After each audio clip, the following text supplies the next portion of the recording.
नमस्कार, आप देख रहे हैं जोहार झारखंड और मैं हूं आपके साथ विभा उपाध्याय। अयोध्या जमीन मामले में सुप्रीम कोर्ट ने 40 दिन तक चली ऐतिहासिक सुनवाई पूरी कर ली है और रोजाना सुनवाई वाले इस केस में अब 23 दिन के अंदर फैसला आएगा। ये माना जा रहा है कि 17 नवंबर तक अयोध्या जमीन मामले में फैसला आ सकता है। डेडलाइन से एक दिन पहले ही सुप्रीम कोर्ट ने सुनवाई पूरी की है और अब इंतजार है मंदिर पर सबसे बड़े फैसले का। आज से 23वें दिन के अंदर में कंप्लीट हो जाएगा, पट्टाचेप हो जाएगा, निर्णय आ जाएगा। अब देखिए, करना तो भगवान के है, करना तो है जज को है। फैसला सुरक्षित कर लिया है। अब सुप्रीम कोर्ट 17 नवंबर से पहले कभी भी फैसला सुना सकता है।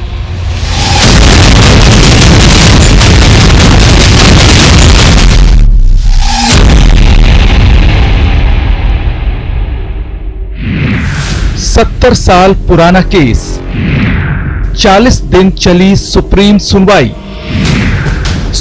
खत्म, अब फैसले की घड़ी आई। कि सबसे पुरानी विवाद जो 150 वर्ष से भी ऊपर की विवाद है, उसका पटाक्षेप 23 दिन के अंदर में, आज के बाद से 23वें दिन के अंदर में कंप्लीट हो जाएगा, पटाक्षेप हो जाएगा, निर्णय आ जाएगा। देश के सबसे बड़े और सबसे संवेदनशील मामले में देश की सबसे बड़ी अदालत ने लंबी और ऐतिहासिक सुनवाई पूरी की। जजमेंट को रिजर्व किया है और यह स्पष्ट किया है कि 23 दिन के अंदर में पूरे मामले पर फैसला आ जाएगा। कोर्ट ने इस मामले में जजमेंट रिजर्व कर लिया है, फैसला सुरक्षित कर लिया है। अब सुप्रीम कोर्ट 17 नवंबर से पहले कभी भी फैसला सुना सकता है। 6 अगस्त से शुरू होकर 16 अक्टूबर को अयोध्या जमीन मामले की सुनवाई खत्म हुई। 40 दिन चली इस सुनवाई के बाद सुप्रीम कोर्ट ने फैसला सुरक्षित रख लिया। अब 17 नवंबर तक इस केस में फैसला आएगा, यानी अब से 23 दिन में अयोध्या मसले पर फैसला आने की उम्मीद है। 200% है कि अवश्य होगा राम जी के पक्ष में। हाँ, अब देखिए, करना तो भगवान के है, करना तो है जज को है। लेकिन हमारा कागज से लेकर के रामलला वहाँ बैठे हुए हैं, रामलला के हटाने के कोई चांसे नहीं है। काहे कि रामलला जहाँ वो अनादिकाल के उस जगह के हम लोग पूछते हैं, तो इसलिए हमारा मंदिर बनेगा। आप देखते रहिए। इसी दिन chief justice Ranjan Gogoi retire होंगे, जो मामले की सुनवाई कर रही संवैधानिक पीठ के प्रमुख हैं। इस बेंच में रंजन गोगोई के साथ ही justice S.A. Bobde, justice D.Y. Chandrachud, justice Ashok Bhushan और जस्टिस S. अब्दुल नजीर शामिल हैं। 6 अगस्त से अयोध्या जमीन मामले की रोजाना सुनवाई शुरू हुई थी। अयोध्या मामले में अंतिम दिन की सुनवाई काफी हंगामेदार रही। मुस्लिम पक्ष के वकील राजीव धवन ने हिंदू पक्ष की ओर से पेश किया मंदिर का नक्शा फाड़ दिया, जिसे लेकर दूसरे पक्ष ने नाराजगी जाहिर की। इस पूरी सुनवाई में संबंधित पक्षों की ओर से कई तरह के दावे और सबूत पेश किए गए। हिंदू पक्ष का दावा है कि यहाँ रामलला का जन्म हुआ था और इस कारण इस जमीन पर मंदिर बनाने की इजाजत दी जाए। वहीं मुस्लिम पक्ष ने मस्जिद के लिए दलील देते हुए फिर से वहां मस्जिद बनाने की अपील की। इस बीच ये भी खबर आई कि मध्यस्थता पैनल ने एक सेटलमेंट रिपोर्ट कोर्ट में दाखिल की है। इसमें सुन्नी वक्फ बोर्ड विवादित जमीन के बदले कहीं और जगह दिए जाने पर सहमत हुआ है। जजमेंट रिजर्व हो चुका है। मीडिएशन पैनल के रिपोर्ट को तभी मान्यता मिल सकती है जब सारे पक्ष, जितने भी पक्षकार हैं, उस पर एकमत हो, सहमत हो, तभी। अन्यथा जजमेंट पर ही सबों को भरोसा है और जजमेंट का हमें इंतजार करना है। हालांकि ऑल इंडिया बाबरी मस्जिद कमेटी के संयोजक जफरयाब जिलानी ने सुन्नी वक्फ बोर्ड की ओर से अपील वापस लिए जाने की खबरों को सिरे से नकार दिया। वो आपके मीडिया के लोगों को ही खबर थी, हमारे इल्म में तो नहीं आई, मीडिया के जरिए से आई। हमें तो उसका कुछ पता नहीं कहाँ से चली है। जहां सुप्रीम कोर्ट ने अयोध्या मामले पर सुनवाई पूरी की, वहीं अयोध्या में फैसला आने के मद्देनजर धारा 144 लागू कर दी गई। बहरहाल न सिर्फ अयोध्या बल्कि पूरे देश की निगाह सुप्रीम कोर्ट में चल रही सुनवाई पर लगी थी और अब सुनवाई खत्म होने के बाद देश को इंतजार है कई सौ साल से ज्यादा वक्त से चले आ रहे इस विवाद के खात्मे की। Bureau report, news 18 network. Jharkhand police परिवार आज बहुत बड़ा हो गया। पुलिस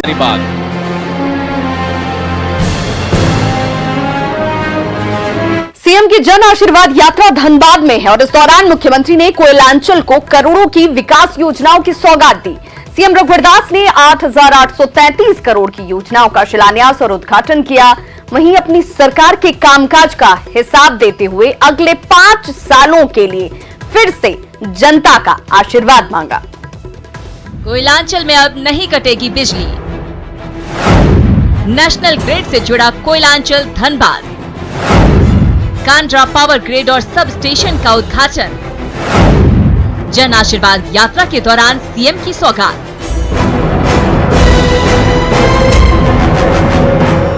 जोहार जन आशीर्वाद पर निकले सीएम रघुवर दास ने कोयलांचल को बड़ी सौगात दी है।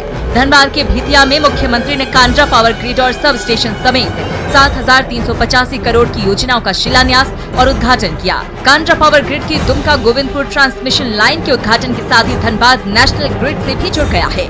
इस मौके पर मुख्यमंत्री ने कहा कि वे मुफ्त में बिजली देने के हिमायती नहीं हैं। वहीं उन्होंने वंशवाद और जातिवाद को लेकर विपक्ष पर हमला भी बोला।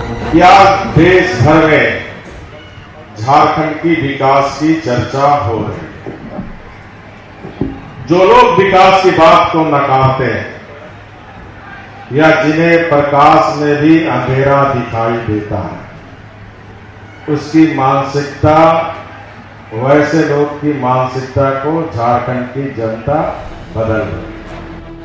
भेतिया के बाद गोल्फ ग्राउंड से भी सीएम ने सौगातों की बारिश की। मुख्यमंत्री ने धनबाद शहरी पेयजल योजना फेज 2 समेत 1,448 करोड़ की योजनाओं का शिलान्यास किया। साथ ही 181 नवनियुक्त स्वास्थ्य कर्मियों को नियुक्ति पत्र भी दिए। 2022 तक, क्योंकि योजना 2 साल तक चलेगी, ग्रामीण क्षेत्र में भी योजनाएं चल रही है। 2022 तक धनबाद का चाहे शहरी क्षेत्र हो चाहे ग्रामीण क्षेत्र हो, किसी को भी अब काला पानी, दूषित पानी, तालाब नदी में पानी छान के पीने की जरूरत नहीं। धनबाद में सीएम की जन आशीर्वाद यात्रा की शुरुआत निरसा के चिरकुंडा से हुई, जहां सीएम ने जनता से सीधा संवाद किया और अपनी सरकार के कामकाज का हिसाब किया।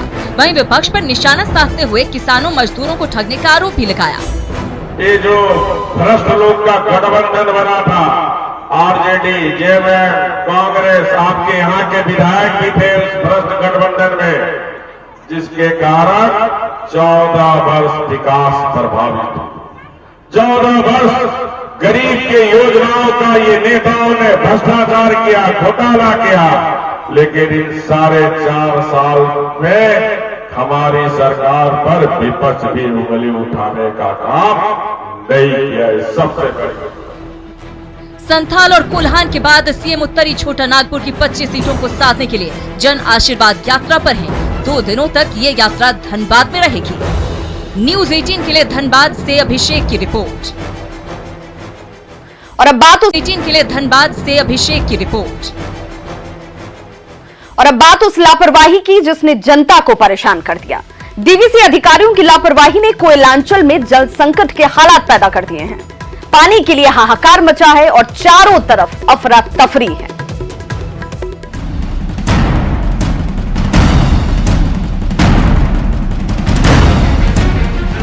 दामोदर वैली कॉरपोरेशन यानी डीवीसी की एक लापरवाही लाखों लोगों की जान पर बनाई है। डीवीसी की लापरवाही ने कोयलांचल के कई इलाकों में जल संकट की स्थिति पैदा कर दी है।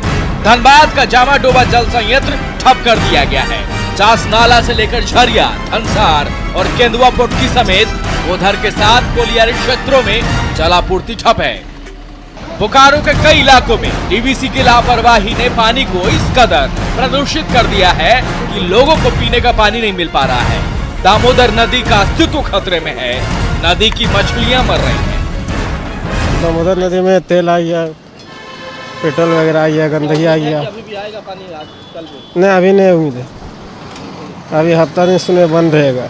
हम समझते हैं कि अगर जो विषैला पदार्थ जो नदी के अंदर बहाया गया है वो अगर आगे भी चला जाता है, अगर फिर से तेनूघाट से पानी छोड़ा भी जाता है, तो इसकी क्या गारंटी है कि जो पानी अब सप्लाई होगा अभी जब वो बहाव के बाद भी, तो लोग इससे बीमार नहीं पड़ेंगे, लोगों का स्वास्थ्य खराब नहीं होगा। दरअसल सीटीपीएस यानी चंद्रपुरा थर्मल पावर स्टेशन की लापरवाही से दामोदर नदी में फर्नेस ऑयल आ गया है। रेलवे वैगन से सीटीपीएस के लिए फर्नेस ऑयल आया था, जिसे अनलोड करने के दौरान पाइपलाइन लीक कर गया और पूरा दामोदर नदी का पानी प्रदूषित हो गया, जहर बन गया। उस दामोदर का पानी जहर बन गया जिस पर कोयलांचल का पूरा इलाका निर्भर रहता है। वहीं लापरवाही पर जब सवाल उठे तो डीवीसी के अधिकारियों ने बचना ही मुनासिब समझा। तो रैक जो सीपरेज होता है अनलोडिंग के समय, उनका संप बना हुआ है। संप में जो पाइप लगा हुआ है, पाइप के थ्रू संप में जाता है सीपरेज वाला, तो वो पाइप जो है इनका लीकेज हो गया जो संप में जाता है। इससे डिटेल अगर आप लोग को जानना चाहिए। अच्छा सर, सुनिए ना सर, हम ज्यादा नहीं बोल पाएंगे। तेल का फ्लो कैसे हुआ सर, थोड़ा सा जानकारी दीजिए आप लोग। अब आपको बताते हैं कि फर्नेस ऑयल है क्या और किस तरह से लोगों के लिए जहर बन सकता है। फर्नेस ऑयल एक काला चिपचिपा तैलीय उत्पाद है। फैक्ट्री फर्नेस में ईंधन के तौर पर होता है इसका इस्तेमाल। भाप बनाने के लिए प्रोसेस्ड फर्नेस में भी इसका यूज होता है। ग्लास फर्नेस और बिजली उत्पादन के काम भी आता है। समुद्री जहाजों में धीमी गति वाले इंजन में होता है इस्तेमाल। चाय पत्ती सुखाने, गैस टरबाइन, खाद बनाने में भी होता है इसका इस्तेमाल। ऑयल हीटर और हॉट एयर जनरेटरों में होता है इसका इस्तेमाल। दिल्ली समेत कई राज्यों में बैन है फर्नेस ऑयल। बोकारो से ज्ञानेंदु के साथ धनबाद से विभाष की रिपोर्ट, न्यूज़ 18। रांची के बैन है फर्नेस ऑयल।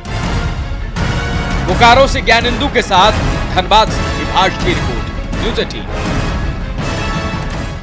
रांची के लालपुर में लूटपाट के दौरान घायल व्यवसायी को बेहतर इलाज के लिए एयर एम्बुलेंस से दिल्ली ले जाया गया, जिसके लिए पुलिस ने बाकायदा ग्रीन कॉरिडोर को तैयार किया। फिलहाल दोनों भाइयों की हालत स्थिर है, लेकिन घटना के 2 दिन बीत जाने के बाद भी पुलिस के हाथ अब तक खाली हैं, जिससे नाराज स्वर्ण व्यवसायियों ने 3 घंटे के लिए अपनी दुकानों को बंद रखकर नाराजगी जाहिर की।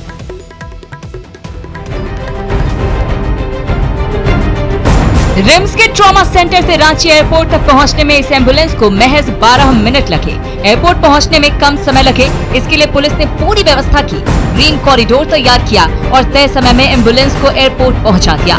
ये सब कुछ किया गया उस स्वर्ण व्यवसायी को बचाने के लिए जिसको अमरावती कॉम्प्लेक्स स्थित जेवर दुकान में लूटपाट के दौरान गोली मार दी गयी थी। जो हमने कहा कि हमारे पास भाई लिमिटेशन है, हम गवर्नमेंट हॉस्पिटल में आपको उस लेवल की नर्सिंग जो आप एक्सपेक्ट कर रहे हैं वो हम प्रोवाइड नहीं कर सकते हैं। तो फिर बोला कि हमें कोई अपनी तरफ से प्रॉब्लम नहीं है, हम उनको दिल्ली ले जाना चाहते हैं। घटना 14 अक्टूबर की है। लालपुर के अमरावती कॉम्प्लेक्स स्थित आभूषण दुकान में लूटपाट की कोशिश हुई। 5 की संख्या में आए अपराधियों ने घटना को अंजाम दिया और विरोध करने पर 2 स्वर्ण व्यवसायी भाइयों को गोली मार दी। पूरी घटना सीसीटीवी में कैद है, बावजूद इसके पुलिस के हाथ अब भी खाली हैं। वैसे रांची पुलिस ने विशेष टीम का गठन किया है, जिसमें 8 डीएसपी समेत 40 इंस्पेक्टर रैंक के अधिकारी शामिल हैं और रांची के अलावा कई दूसरी जगहों पर छापेमारी की जा रही है। लालपुर में जो घटना हुई है, अपराधी जो आए थे उनकी पहचान के लिए, उनकी गिरफ्तारी के लिए लगातार छापामारी चल रही है। लालपुर गोलीकांड से नाराज रांची के तमाम जेवर दुकानदारों ने अपनी दुकानें 3 घंटों के लिए बंद रखी और पुलिस से सुरक्षा की मांग की। अगर ऐसा भय वाला माहौल रहेगा तो काम करना बड़ा मुश्किल हो जाएगा व्यापारियों के लिए। फिलहाल दोनों भाइयों की हालत खतरे से बाहर है, लेकिन जब राजधानी के ही व्यवसायी सुरक्षित नहीं रहेंगे तो फिर राज्य के बाकी हिस्सों में व्यवसायियों की हालत का अंदाजा आसानी से लगाया जा सकता है। न्यूज़ 18 के लिए रांची से उपेंद्र की रिपोर्ट। कुछ और खबरों के साथ, जबकि इतने बड़े परिवार के पास राज्य की करोड़ों जनता की उम्मीदों पर खरा उतरने की एक बड़ी जिम्मेदारी है। उम्मीद है कि अपने कठिन ट्रेनिंग में नए दारोगा ने हर वक्त जनता के लिए काम करने की महारत हासिल कर ली है। मैं भारत के संविधान के प्रति एवं पुलिस के आदेशों के प्रति सच्ची श्रद्धा और निष्ठा रखूंगा।